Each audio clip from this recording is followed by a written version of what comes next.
वर्तमान की दुनिया के दोस्तों नमस्कार, मैं अखिलेश कुमार।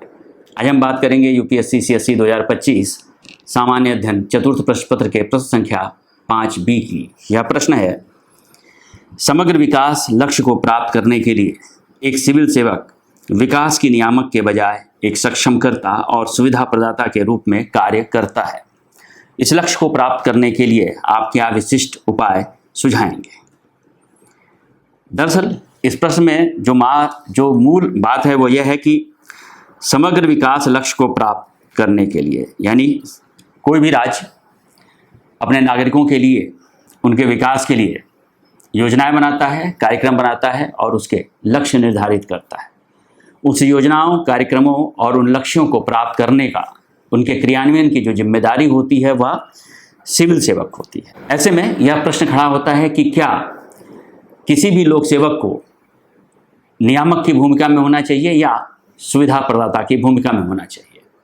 तो सिविल सेवक का दरअसल जो दायित्व है वह राज्य के संसाधनों का जनता में न्यायपूर्ण वितरण है, यानी नागरिकों में न्यायपूर्ण वितरण है।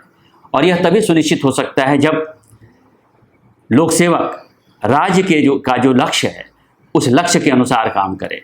निश्चित रूप से उस लक्ष्य को प्राप्त करने के लिए राज्य कानून बनाता है, नियम बनाता है और प्रक्रियाएं बनाता है, लेकिन लोक सेवक को साथ ही राज्य लोक सेवक के लिए विवेक अधिकार भी देता है, अर्थात अपने विवेक के जरिए निर्णय करने का अधिकार भी देता है। ऐसे में कई बार यह जरूरी हो जाता है कि ऐसी स्थितियां पैदा होती हैं जब लोक सेवक को विवेक के अनुसार काम करना होता है, न कि कानून का पालन करते रहना होता है, नियमों का पालन करते रहना होता है या प्रक्रियाओं के अंतर्गत कार्य करना होता है। क्योंकि कई बार ऐसी स्थितियां आती हैं कि अगर आप कानून, नियम और प्रक्रियाओं के अंतर्गत काम करते हैं तो जो राज्य का लक्ष्य है, नागरिक का उत्थान, वह लक्ष्य प्राप्त नहीं हो पाता। ऐसे में लोक सेवक को सेवा प्रदाता की भूमिका में आना चाहिए, एक ऐसे सक्षम व्यक्ति की भूमिका में आना चाहिए जो कि जनता को विभिन्न तरीके से संतुष्ट करे, अर्थात नागरिक की संतुष्टि उसका प्रमुख लक्ष्य होता है और उस संतुष्टि के लिए विभिन्न तरह के प्रयास लोक सेवक से अपेक्षित हैं। और यह प्रयास क्या होंगे, इन्हीं विशिष्ट उपायों को हमें सुझाना है इस प्रश्न में। हम इस तरह से इसे कर सकते हैं कि समग्र विकास तभी संभव है जब सिविल सेवक नियामक पालक से आगे बढ़कर, यानी नियमों का पालन करने वाले से आगे बढ़कर लोगों को सशक्त बनाने वाले प्रवर्तक बने।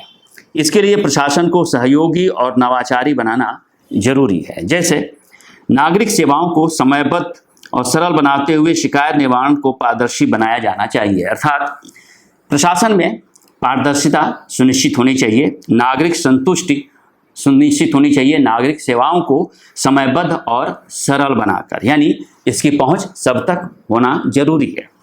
इसके अलावा उपेक्षित सामाजिक समूहों तक प्रशासनिक और राजनीतिक संस्थाओं की प्रभावी पहुंच सुनिश्चित की जाए, यानी कि जो भी व्यवस्था है, चाहे वो राजनीतिक व्यवस्था है या प्रशासनिक व्यवस्था है, वह राजनीतिक व्यवस्था और प्रशासनिक व्यवस्था समाज के आखिरी व्यक्ति तक पहुंचनी चाहिए, यह सुनिश्चित होना चाहिए। और विशेष रूप से जो समाज का जो उपेक्षित तबका है, जो दलित तबका है या जो विकास के रास्ते में या विकास की गतिविधि में कहीं पीछे छूट गया है, वहां तक सरकार की भी पहुंच होनी चाहिए और प्रशासन की भी पहुंच होनी चाहिए। विकास की स्थिरता हेतु पर्यावरण संरक्षण, नवीनीकरण, ऊर्जा, सामुदायिक सहभागिता को बढ़ावा मिलना चाहिए, अर्थात लोक सेवक का यह भी दायित्व है कि वह न सिर्फ नागरिक की संतुष्टि का ख्याल रखे, बल्कि साथ ही साथ नागरिक की सर्वोच्च अस्मिता, उसकी उत्तरजीविता, अर्थात नागरिक के लिए एक बेहतर जीवन कैसे नागरिक को प्राप्त हो, उसके लिए पर्यावरण संरक्षण, नवीकरणीय ऊर्जा और सामुदायिक सहभागिता के जो विभिन्न पक्ष हैं उनको भी बढ़ावा देना चाहिए।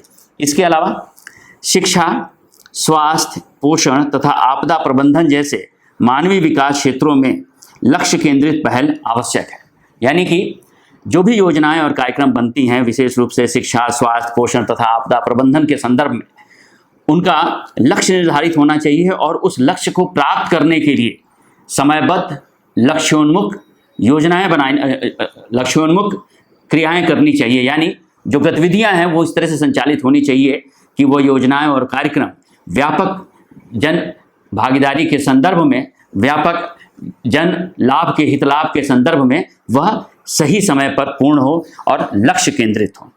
ई गवर्नेंस, डिजिटल साक्षरता, कृत्रिम बुद्धिमत्ता और मोबाइल आधारित सेवाओं का विस्तार प्रशासनिक कुशलता को बढ़ाएगा, अर्थात आधुनिक तकनीकों का इस्तेमाल भरपूर रूप से प्रशासनिक संदर्भों में, प्रशासनिक सेवाओं में होना चाहिए, जिससे कि प्रशासन त्वरित रूप से नागरिकों तक पहुंच सके। यानी नागरिक और प्रशासन के बीच बेहद कम फासला होना चाहिए तकनीकों का इस्तेमाल करते हुए।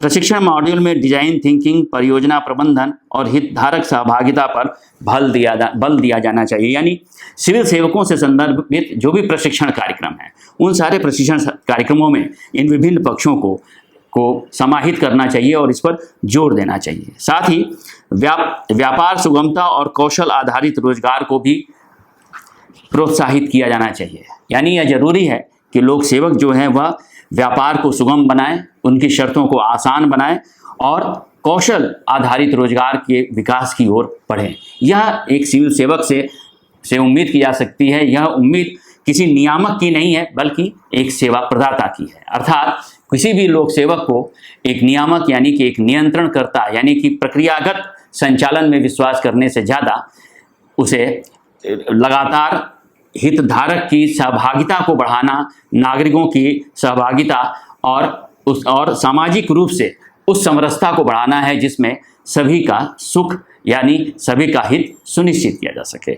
इसका निष्कर्ष इस तरह से लिखा जा सकता है कि इस प्रकार सिविल सेवक एक सुविधाकर्ता के रूप में संवैधानिक आदर्शों को साकार कर समावेशी, नैतिक और सतत विकास के वास्तविक उत्प्रेरक बन सकते हैं। संवैधानिक आदर्श का मतलब क्या हुआ? दरअसल राज्य का उद्देश्य कानूनों, नियमों और दायित्वों का पालन कराना नहीं होता है, बल्कि राज्य का उद्देश्य होता है नागरिकों के सर्वोच्च हितों का संरक्षण करना।